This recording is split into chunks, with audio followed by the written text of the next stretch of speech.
Alors voilà, si Estelle, interview piscine, numéro 2. Comment tu t'es retrouvée là en fait? Explique-nous ça. Alors, comment je me suis retrouvée là? On m'en a parlé. En fait, une copine a vu ça sur internet et m'a envoyé un lien Oui, pour la journée du manuscrit. d'accord. Non, oui, la journée du manuscrit l'année dernière. J'ai déposé mon manuscrit, j'ai été sélectionnée et de fil en aiguille, j'ai reçu l'information de l'Académie Balzac Ah, très bien. et de fil en aiguille, ça me paraissait Donc un défi super à Oui. relever, donc je me suis inscrite sans trop savoir si j'allais vraiment y arriver. Mais... Et c'était au début, tu as eu la chance d'être au début de l'Académie Balzac, c'était il y a 6 mois? C'était, ouais, je crois que j'étais pas, ouais, je devais être dans les débuts à peu près. Sauf qu'au début, j'étais pas très active. Oui. Parce que j'avais plein de choses à faire et je m'étais pas trop intéressée, je m'étais mise dessus comme ça. Et puis très rapidement, je me suis dit, mais si, c'est vachement intéressant en fait. Donc j'ai eu une deuxième phase un petit réveil quoi. Si je veux que ça marche, il faut que je m'en occupe. Et tu t'es battue pour ça? Voilà, et après je me suis battue pour ça. Je crois qu'on s'est tous battus pour ça, c'est pour ça que les places ont été chères. Voilà. Et qu'on est content d'être là, à profiter de la piscine pour l'instant. Elle va belle la vie. Bah oui, elle est belle, là, tout va bien. On est là à faire ce qu'on aime et on est plutôt une bonne équipe. Pour le moment en tout cas, ça sent bon. Hein. Oui, c'est pas mal. Ça se passe bien. Et raconte-nous de quoi parlent tes écrits. Alors, tu veux dire les romans?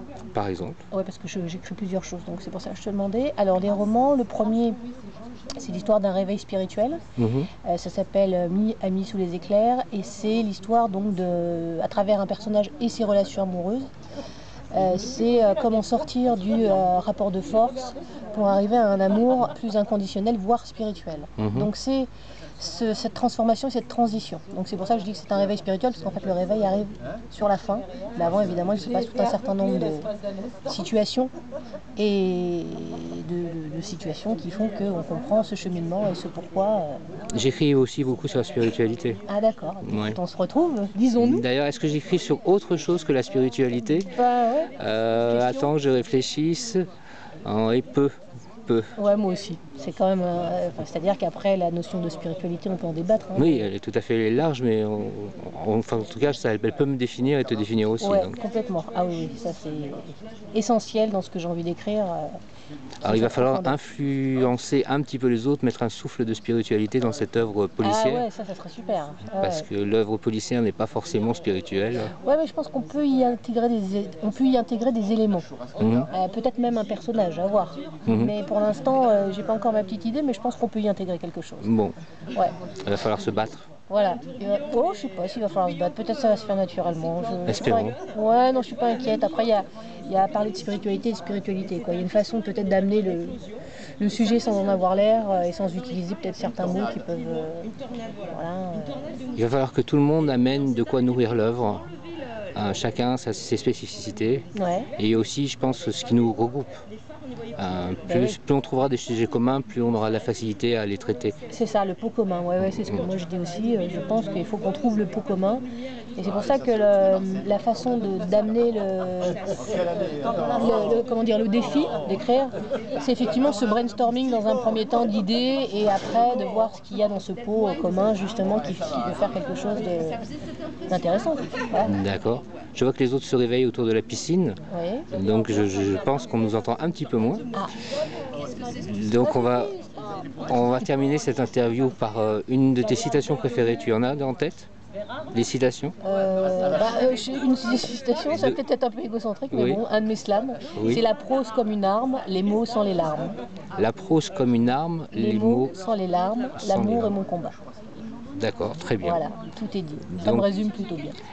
C'est amusant parce qu'on doit avoir à peu près le même âge. Environ, moi je pense, ça ressemble à ça.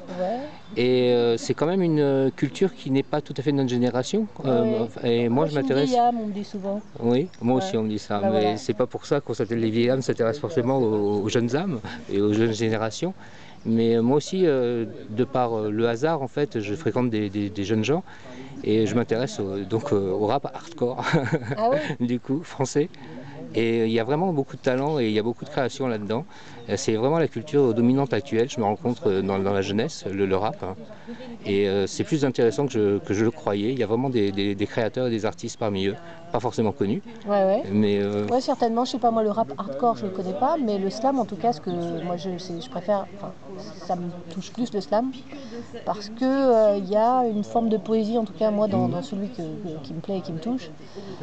Alors que le rap que j'ai écouté, je connais pas tous les morceaux de rap. Bon, Oxmo Puccino, par exemple, j'aime beaucoup.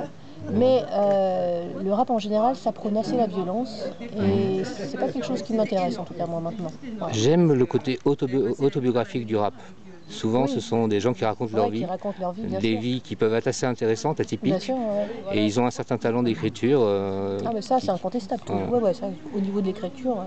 Mais après, bon, ils développent un langage particulier aussi. Ouais. Mais après, ça dépend de ce qu'on a envie d'écouter. Voilà, c'est toujours la même chose. C'est qu'est-ce qu'on a envie d'ingérer comme parole. Et alors après, il y a plein d'artistes super talentueux, quoi. Mais dans l'écriture, il y en a plein. Il y a plein de gens qui ont du talent. Ça, j'ai pas de doute sur le talent.